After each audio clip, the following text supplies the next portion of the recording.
fazer uma simples síntese desse texto, só para concordar com aquilo que nós já falamos hoje pela manhã e para a breve abordagem que eu dei a respeito do que falamos. Lamentações, capítulo de número 3. Lamentações, capítulo 3, verso de número 21, diz assim: todavia lembro-me também do que pode me dar esperança. Todavia lembro-me também do que pode me dar esperança. Há outras versões que diz: quero trazer à memória o que pode dar esperança.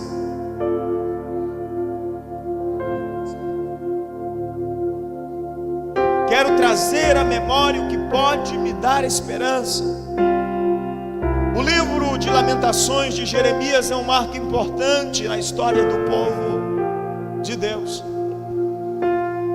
Quando o povo é levado para a Babilônia, para o cativeiro, a Bíblia Sagrada diz que Jeremias é levantado como profeta no meio do povo. Jeremias começa a trazer algumas mensagens não muito confortantes. As mensagens de Jeremias são desafiantes. Pastor Cristiano, conta-se a história que a família de Jeremias, por vergonha de Jeremias, paga matador de aluguel, como nós diríamos hoje, para acabar com a vida de Jeremias.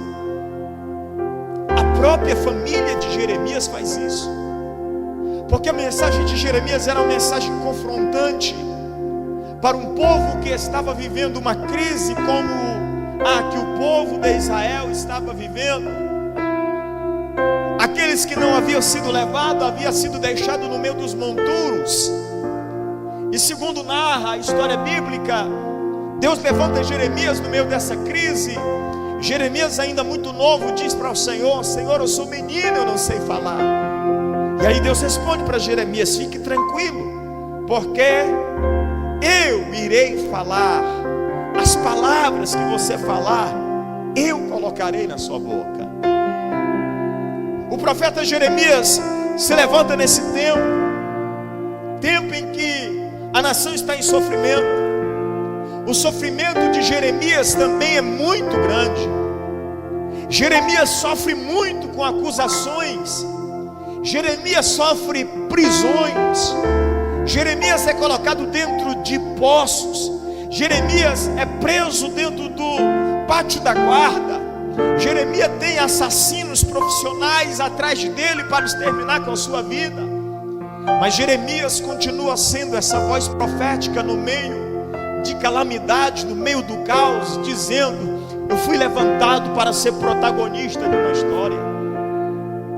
Muitas vezes nós olhamos para o contexto e o cenário que nós estamos, e talvez por causa da dor e do luto que muitas pessoas estão vivendo, nós não temos a coragem de falar a verdade. Nós nos omitimos nesse momento. Nós estamos nos tornando como os 22 mil que retornaram para trás, porque é justamente nesse momento em que Deus está colocando as coisas no lugar, em que o caos está sendo estabelecido, é que nós precisamos ser a voz profética. E uma voz profética não é uma voz apenas de conforto. O profeta, ele tem a missão de trazer Deus para o povo. É por isso que na antiga aliança existia tanto o profeta como o sacerdote. O sacerdote vinha diante de Deus e apresentava a demanda do povo para Deus. O profeta fazia o trabalho inverso. Ele trazia a demanda de Deus e apresentava ao povo. E o que Deus está produzindo nesses últimos dias é justamente isso. um despertamento generalizado, onde eu e você seremos essa voz profética, onde nós seremos portadores de uma mensagem. Pastor Cristiano, nós não seremos pregadores de 200, 300 mensagens. Nós não seremos pregadores de mensagens eloquentes e poderosas. Nós não seremos pregadores de grandes congressos. Nós seremos portadores de uma mensagem. E a mensagem é a mensagem do reino. E a mensagem do reino é: arrependam-se. Você é protagonista de um novo tempo. É esse novo tempo que Deus está estabelecendo. Deus está tirando dos altares homens que estavam se tornando semideuses, que arrastavam multidões nos congressos, para dar uma mensagem para um portador, que é eu e você, que seremos o portador desta mensagem. E preste atenção, a Bíblia diz que o evangelho será pregado nos 4 cantos do reino. Eu e você seremos os porta-vozes desta mensagem. Jeremias tem uma mensagem conflitante. Jeremias tem uma mensagem confrontante. O sofrimento atingiu um nível monumental, a ponto de Jeremias escrever um livro chamado Lamentações. Jeremias se lamenta muito mais pela resistência do povo não receber a mensagem do que pelas suas dores. Porque Jeremias sabia que tudo aquilo que ele havia vivido, tudo aquilo que ele tinha passado, tudo aquilo que ele estava vivendo, fazia parte do processo profético. Mas nós precisamos entender, em nome do Senhor Jesus Cristo, que nós precisamos sentir novamente, nós precisamos ouvir novamente, nós precisamos entender outra vez que o Senhor está trazendo à memória aquilo que pode nos dar esperança. Jeremias levanta no meio desse caos, cheio de angústia e dor, e Jeremias começa a dizer no verso 1: eu sou um homem que viu a aflição trazida pela vara da sua ira. Ela me impeliu e me fez andar na escuridão e não na luz. Sim, ele voltou sua mão contra mim, vez após vez, o tempo todo, fez que a minha pele e a minha carne envelhecessem, e quebrou os meus ossos. Ele me sitiou e me cercou de amargura e de pesar, fez-me habitar na escuridão com os que há muito morreram, e cercou-me de muros e não posso escapar. Atou-me as pesadas correntes. Mesmo quando chamo ou grito por socorro, ele rejeita a minha oração. Essa oração é uma oração de um coração triste, de um coração angustiado, de um coração cheio de angústias, por causa da circunstância que ele estava vivendo, por causa da dor que ele estava vivendo. Meu Deus. Verso 15 diz: fez-me comer ervas amargas e faltou-me de fel, quebrou os meus dentes com pedras e pisoteou-me no pó, tirou-me a paz, esqueci-me o que é prosperidade, e por isso digo: meu esplendor já se foi, bem como tudo que eu esperava do Senhor. Lembro-me da minha aflição e de meu delírio, e da amargura do meu pesar. Lembro-me disso tudo, a minha alma desfalece dentro de mim. Todavia, oh, que extraordinário! Todavia, lembro-me também daquilo que pode me trazer esperança. Todavia, me lembro também daquilo que pode me trazer esperança. Deus está nos chamando, é no meio dessa angústia, é no meio dessa dor, é no meio dessa tribulação, é no meio dessa dificuldade, é no meio dessa prova, para nós nos levantarmos e dizer: eu me lembro do que pode me dar esperança. Eu sei para o que eu fui chamado, eu sei por que eu fui chamado. A maioria das vozes do nosso século se calou por causa do mesmo motivo que fez Jeremias continuar. Eu repito, a maioria das vozes do nosso tempo se calou como voz profética, pelos mesmos motivos que fizeram Jeremias continuar.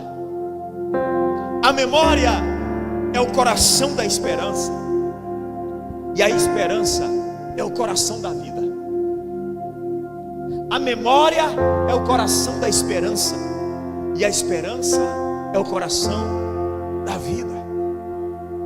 Quando nós compreendemos isso, quando nós entendemos isso, nos tornamos protagonistas da nossa própria história.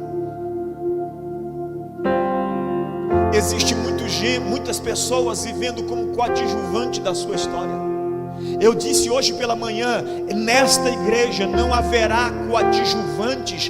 Nesse último avivamento haverá protagonistas, homens e mulheres que serão voz de Deus, que serão voz profética, que se lembrarão porque foram chamados, que se lembrarão de onde saíram, que se lembrarão o que Deus já fez na sua vida, que olharão com esperança para aquilo que Deus já realizou, e se levantará e se posicionará dizendo: eu sou protagonista desse último avivamento.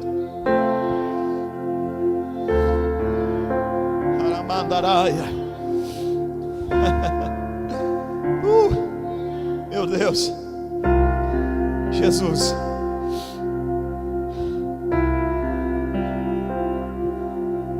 Em Lamentações, os sentimentos são intensos e profundos. Não há em toda a Bíblia um texto mais cheio de sentimentos do que Lamentações de Jeremias. É a encarnação desses sentimentos. Eu sou o homem que viu a aflição pela vara do furor de Deus. Olha como ele começa escrevendo. Eu sou o homem que viu a aflição trazida pela vara da sua ira. Aflito, esmagado, cansado, oprimido, a nação escravizada, o povo humilhado. Era o caos por todos os lados. Além disso havia idolatria, o afastamento de Deus, a apostasia da fé. O povo diminuiu, dormiu sem fé e acordou sem sonhos. Dormiu incrédulo e acordou cínico.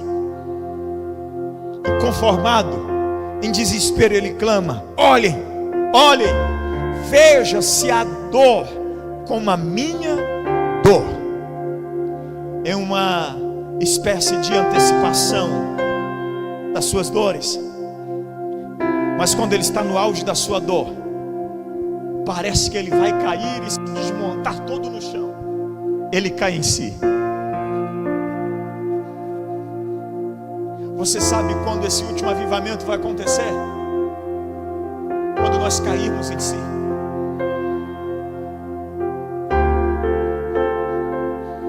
Quando nós entendemos que toda essa dor que está sendo gerada, e não tem como negar que estamos vivendo um momento de dor. Não há como negar que estamos vivendo um momento caótico. Não há como negar que fora os problemas externos, ainda temos os nossos problemas pessoais. E tem hora parece que nós vamos sucumbir. Tem momentos parece que nós vamos desabar. Tem momentos que a nossa vontade é como a de Jeremias, gritar para todo mundo ouvir: olhem para a minha dor.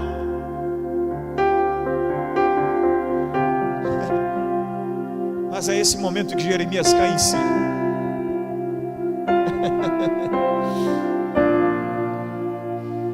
Jeremias sacode de sobre si todo esse entulho emocional,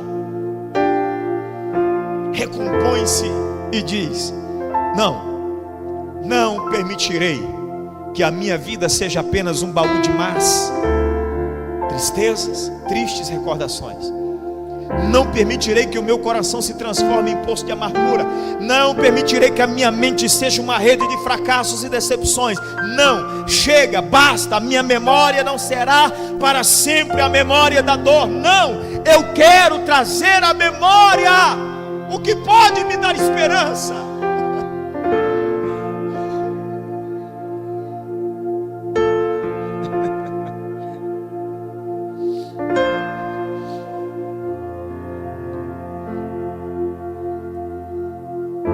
Falei hoje pela manhã que Deus está nos chamando para um reposicionamento.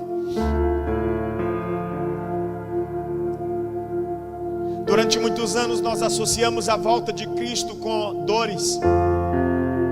Durante muitos anos nós associamos a volta de Cristo com pandemias ou epidemias.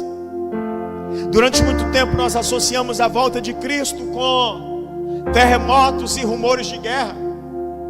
Durante muito tempo nós associamos a volta de Cristo com tudo isso. E preste atenção, aprendemos tudo errado. Porque Jesus disse assim, ó: e quando virem esses sinais, dores, rumores, eles ainda não é o fim.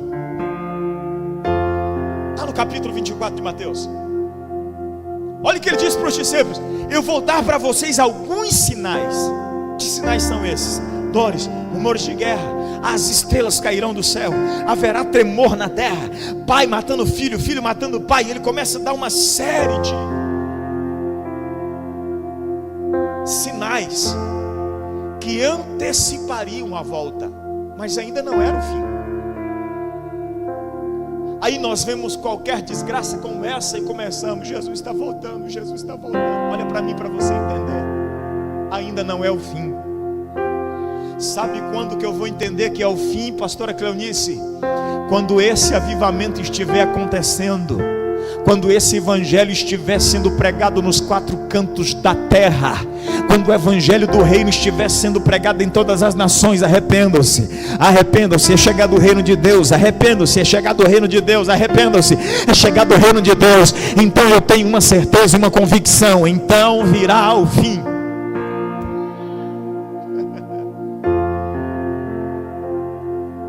Só que nós deixamos essas dores, essas emoções nos sucumbir a algo chamado medo. E eu escrevi ontem um texto à noite. Deus colocou no meu coração essa palavra na quarta-feira enquanto eu ministrava. E ontem só que eu escrevi: a maior estratégia do inimigo para os nossos dias tem sido neutralizar o escudo da fé através do medo. Porque o escudo da fé, segundo Paulo escreve aos Efésios, é a única arma que impede. É a única arma que impede os dardos inflamados de Satanás. Deixa eu te dar uma notícia: ele não pode nem tocar em você. O que ele faz é lançar dardos inflamados. Mas quando nós estamos, pastora Cleonice, com o escudo da fé erguido, ele não nos atinge.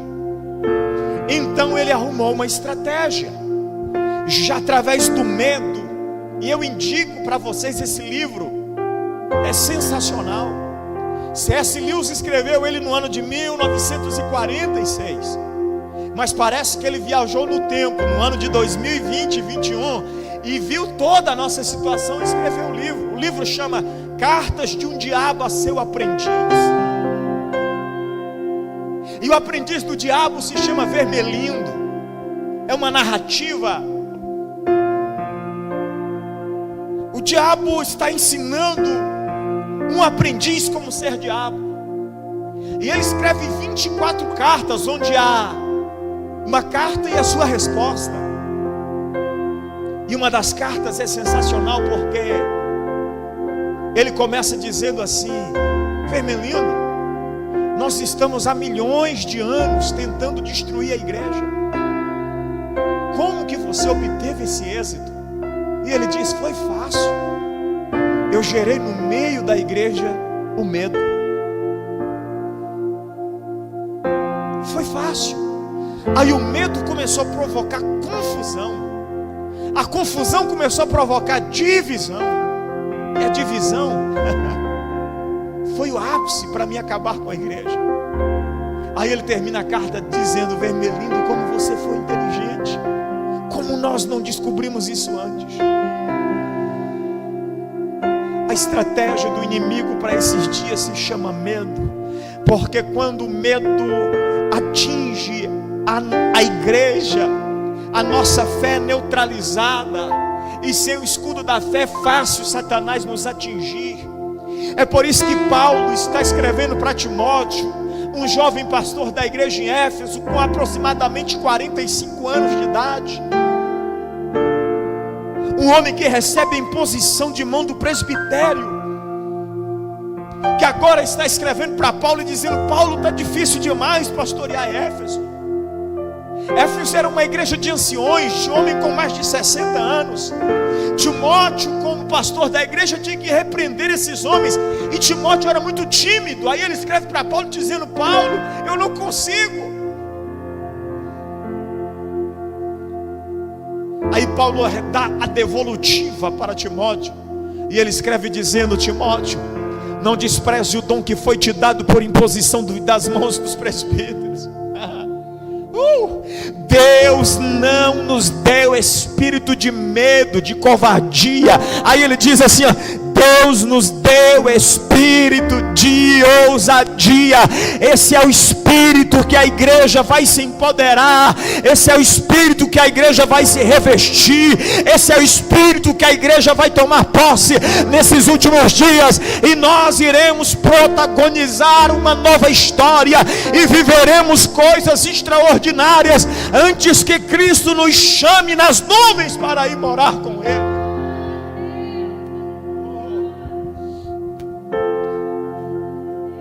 Como Jeremias, nós vivemos na ambiguidade da existência. Há dias que somos um rio de alegria, há outros que nós somos um mar de tristeza. Há dias em que somos cidadãos da esperança, e há dias que somos arautos da desesperança. Que ambiguidade que nós vivemos.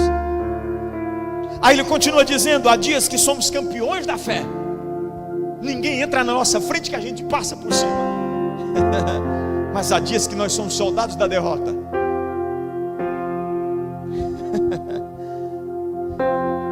Há dias em que nós amanhecemos com um canto de louvor nos lábios, mas há dias que nós somos a boca da murmuração.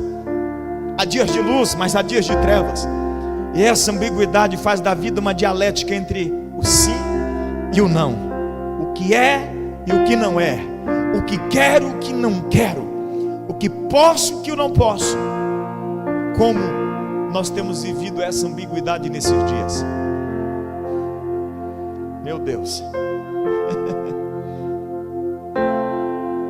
Talvez a maioria de nós estejamos vivendo de modo negativo, marcado por percas, por lutos, dores, desgraças.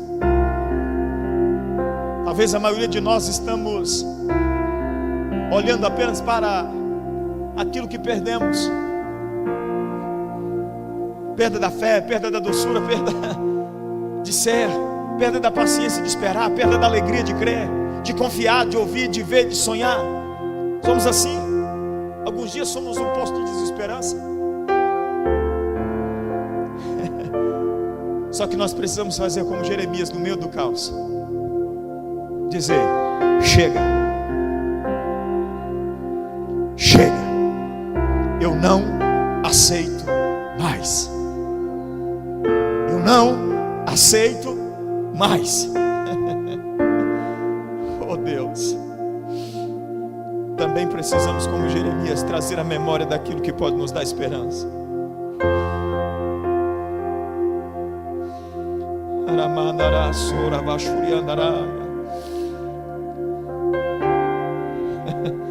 Meu Deus, precisamos, como Jeremias, trazer à memória aquilo que pode nos dar esperança.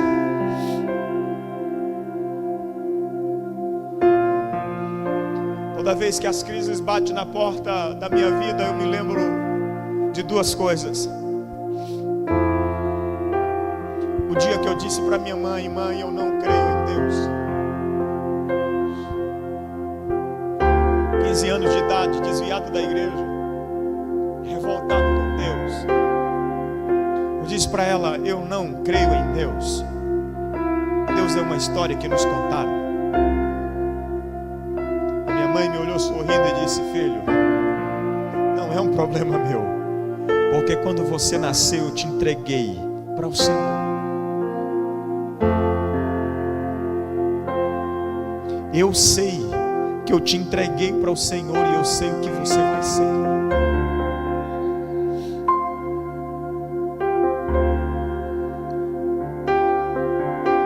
Entenda isso em nome de Jesus. Nós precisamos trazer à memória aquilo que nos dá esperança. Tem dias que, assim como Jeremias e assim como você, eu também estou totalmente desesperançado. Assim como Jeremias e assim como você, eu também estou totalmente disposto a desistir. Somos seres humanos normais. Mas o grande drama da nossa vida não é viver um momento de desesperança. O grande drama da nossa vida não é viver um momento de caos. É como nós nos comportamos no caos. Eu escrevi uma mensagem há poucos dias. A sua crise não muda o que eu penso a seu respeito. Mas agora, como você reage diante dela, isso muda a minha opinião a seu respeito. Porque Jeremias está abrindo o coração para Deus aqui. E preste atenção, porque aqui Jeremias escreve em forma de poema. Por isso que é tão... Você entende que uma frase e um verso compõem o outro. Aí ele diz: eu lembro-me da minha aflição e do meu delírio, da minha amargura e do meu pesar. Lembro-me bem disso tudo, e a minha alma desfalece dentro de mim. Todavia lembro-me também do que pode me dar esperança. Todavia lembro-me também do que pode me dar esperança. Eu preciso trazer à memória aquilo que pode me devolver a esperança. E a palavra de Deus não me deixa esquecer. É por isso que eu não perco a esperança. Por isso que eu aguardo a salvação, sem alarde, sem barulho, sem lamúria, sem murmuração, sem amaldiçoar o dia que eu nasci, sem me queixar da herança que recebi. Eu guardo a salvação do Senhor em silêncio, porque eu sei que Ele é fiel. O profeta Isaías diz assim: pode uma mãe esquecer do seu filho, do filho que amamenta? Aí ele, olha, a pergunta é retórica, porque o profeta tem a resposta. Aí ele diz assim: ainda que essa se esqueça. Aí vem Deus agora com uma palavra consoladora, dizendo: eu todavia não me esquecerei dos meus.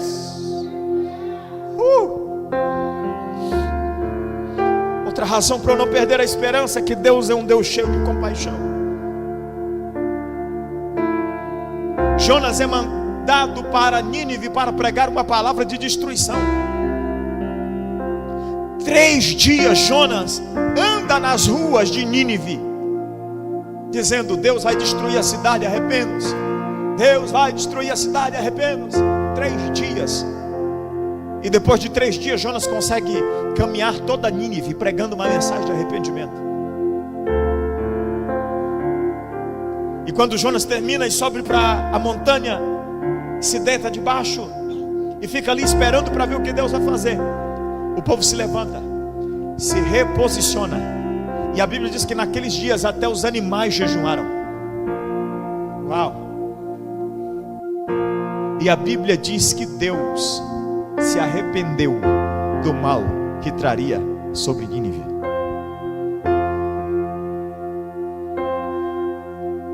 Pastor Cristiano, eu fui convidado para pregar uma série de mensagens em Apocalipse na cidade de Alta Floresta. Eram 3 dias. E os 3 dias eu ministrava um versículo só. 3 dias num versículo só. E Deus me deu uma palavra para a abertura daquele evento. E eu falei justamente sobre isso. Apocalipse não é o fim, é o início de um recomeço. Muitas vezes nós olhamos para o livro de Apocalipse com uma desesperança tão grande, com tanto medo, com tanto. Mas Apocalipse termina dizendo assim: haverá novos céus e nova terra. Apocalipse termina dizendo assim: eu e você receberemos um novo nome. Apocalipse termina dizendo: haverá uma nova Jerusalém. Apocalipse termina dizendo: nunca mais haverá dor. É o melhor livro da Bíblia. E por que nós olhamos com desesperança para a circunstância? Porque assim como Jeremias, nós esquecemos de quem Deus é. Nós esquecemos das promessas que Deus já fez. Pastor, então o que falta para nós vivermos esse avivamento, vivemos esse momento extraordinário de Deus, sermos protagonistas desse novo tempo? A única coisa que falta é um reposicionamento. Jeremias disse: basta, eu não quero mais viver me lamentando pelas dores. Basta, eu não quero mais viver essa desesperança. Eu quero trazer à memória aquilo que pode me dar esperança. O verso 22 ele começa dizendo: graças ao grande amor do Senhor é que nós não somos consumidos, pois a sua misericórdias são inesgotáveis, renovam-se a cada manhã, grande é a sua fidelidade. Digo a mim mesmo: a minha porção é o Senhor, portanto não nele porei a minha esperança.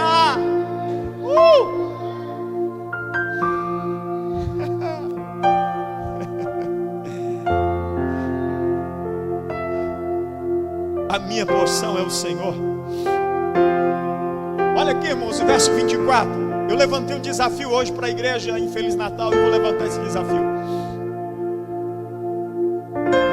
De cada 10 minutos que nós líamos notícias ruins ou ouvíamos notícias ruins, eu lancei um desafio: nós vamos tirar desses 10 minutos 5 minutos para orar e falar com o Senhor.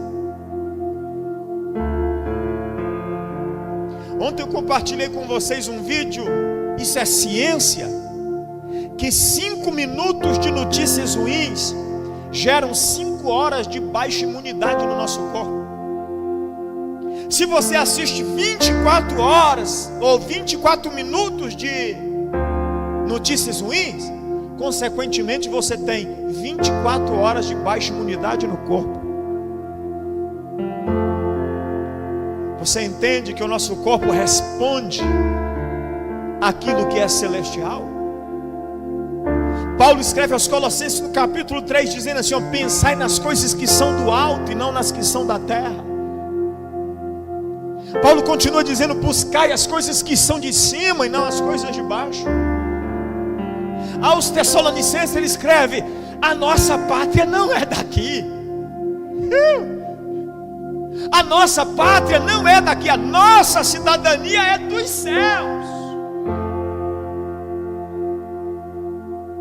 Só que nós amamos tanto a terra que nós deixamos ser ganhos pela terra. Mas está na hora de nós entendermos o que Jeremias diz no verso 24. E esse é o desafio que eu lanço para vocês nessa noite e para os irmãos que estão online. Toda vez que vinha o sentimento de desolação, de angústia, de tristeza na vida de Jeremias, olha o que Jeremias disse no verso 24: digo a mim mesmo. Sabe qual é o nosso grande problema? Nós estamos esperando uma palavra de esperança do outro, enquanto a palavra de esperança tem que sair de mim mesmo. Olha o que ele disse: digo a mim mesmo, a minha porção é o Senhor, portanto nele eu porei a minha confiança. O meu desafio para você é: toda vez que a tristeza, a angústia, a desolação, a desesperança, a dor, o sofrimento bater na sua porta, diga a si mesmo: a minha porção é o Senhor e nele eu porei a minha confiança. A minha porção é o Senhor e nele eu porei a minha confiança. Se coloque de pé, por favor.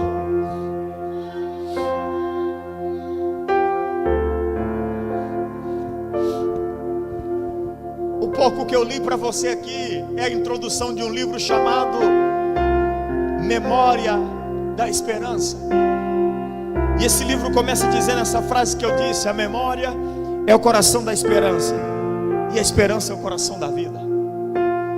A memória é o coração da esperança e a esperança é o coração da vida. Não dá para viver sem esperança. Não dá. Há uns 10 anos atrás eu conversava com o obreiro da nossa igreja, e ele disse algo para mim. Ele disse assim: pastor, não tem mais esperança não. E nós falávamos sobre um assunto. Ele disse: não tem mais esperança sobre esse assunto não. Aquele Naquele dia nasceu no meu coração uma mensagem: esperança, o combustível da alma. E eu preguei ela recentemente aqui de novo. Esperança, o combustível da alma. Traga à memória aquilo que pode te dar esperança. Digo a mim mesmo, a minha porção é o Senhor. Que lindo, irmão, não sei se você sente, mas eu sinto algo queimando. Digo a mim mesmo. Ele está dizendo, se eu esperar uma palavra de esperança de fora, é possível que eu não consiga sair da situação que eu estou. Então, para sair da onde eu estou, eu preciso me reposicionar. Eu preciso dar um basta. Eu preciso dar um chega para lá e dizer: nele porei a minha confiança. Deus está levantando uma geração de homens e mulheres protagonista de uma nova história, protagonista de um grande avivamento. Meu Deus, eu não sei se vocês conseguem imaginar como eu imagino. Quando eu entendo o cenário, eu preguei domingo passado em Feliz Natal e eu disse que toda crise exige de nós uma análise do cenário. O problema é que nós nos envolvemos com a crise e esquecemos de analisar o cenário que a crise se instalou. Neemias chega em Jerusalém, está tudo destruído, ele chama poucas pessoas de confiança e à noite ele vai analisar o cenário. E eu sou muito observador e eu começo a analisar o cenário e eu começo a observar algo grande chegando aí, algo extraordinário chegando aí, um tempo de conversão de vidas, um tempo que nós não precisaremos de espaços, assim como Charles Finney, que era o pregador do ao ar livre. Sabe por que Charles Finney pregava ao ar livre? Porque não existia prédio que comportasse o número de pessoas que vinham para ouvi-lo. Pastor Cristiano, nós vamos retomar esse tempo, o tempo em que nós não conseguiremos ter um culto só no domingo aqui na Defin Church em Sinop. Nós teremos que fazer 2, 3, 4 cultos, fazer culto externo. Por quê, pastor? Porque as almas estarão sedentas de ouvir uma palavra de esperança, e nós seremos portadores desta mensagem. A mensagem arrependam-se não é uma mensagem de desesperança, é uma mensagem de esperança, porque Jesus começa dizendo: é chegado o reino de Deus, é chegado o reino de Deus. Há uma mensagem de esperança na nossa boca e nós somos portadores desta mensagem. Diga comigo: a memória é o coração da esperança, e a esperança é o coração da vida. Eu preguei essa mensagem algum tempo atrás, João capítulo 5, quando o coxo lá do tanque de Betesda vai sair, Jesus diz: levanta-se. E quando ele fica de pé, a última coisa, pastor Cristiano, que ele ia querer era carregar aquela cama velha. Jesus falou para ele: pega a cama e leva. E eu fiquei algum tempo perguntando: por que, Jesus? Por quê? Por quê? E o Senhor girou uma chave e me disse: para ele não esquecer de onde ele havia saído, para ele não se esquecer de onde ele havia sido tirado. Traga à memória, traga à memória aquilo que pode te dar esperança. Quando pensamos em desistir, se lembre de onde Deus te tirou. Quando a tristeza bater na porta, lembre-se de onde Deus te arrancou. Quando a angústia bater na porta, lembre-se que Deus te levantou para ser um porta-voz da esperança. Nós temos uma mensagem, e quem tem uma mensagem se chama porta-voz. Diga comigo: somos porta-voz da esperança para esse tempo. A memória é o coração da esperança, e a esperança é o coração da vida. A memória é o coração da esperança, e a esperança é o coração da vida.